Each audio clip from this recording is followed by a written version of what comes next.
ধারণা করে কথা বলা নিষেধ ইসলামে। ওয়া ইন্না যান্না লা ইউগনি মিনাল হাক্কি শাইআ। আল্লাহ বলেন ধারণা কখনো সত্যের বিকল্প হতে পারে না। আপনাকে সত্যটা জেনে বলতে হবে। আমরা এরকম সমাজে অনেক করি, অনেক আপনি পাবেন। ধরেন যে আপনাকে আপনার এক বন্ধু দেখলো, রিকশা দিয়ে যাচ্ছেন, আপনার পাশে এক নারী বসা, তো সে অনেক কিছু খারাপ ধারণা করতে পারে। এরকম হয় না সমাজে? তো এমন হতে পারে যে আপনি আপনার ছোট বোনকে নিয়ে বেরিয়েছেন, হতে পারে না? কিন্তু আপনি তো একটা ধারণা করে ফেললেন অন্য কিছু।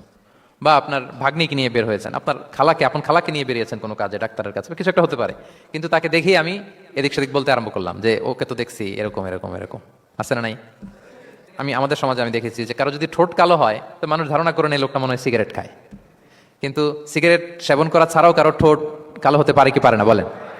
এই যে এগুলো সমাজে প্রচলিত। বিয়ে করার পর ইমিডিয়েট যদি কেউ একটা গাড়ি কিনে বা হুন্ডা কিনে, এটা কি বলে বলেন তো? এই বোধহয় শ্বশুর বাড়ি থেকে যৌতুক নিয়ে আসছে। দেখছেন? এরকম ভুরি ভুরি আপনি সমাজে পাবেন। আন্দাজে ধারণার উপরে আমরা অনেক কথা বলে ফেলি, কিন্তু নিশ্চিত না হয়ে আপনি কোনো কমেন্টসে যেতে পারবেন না। এটা একেবারে নিষেধ।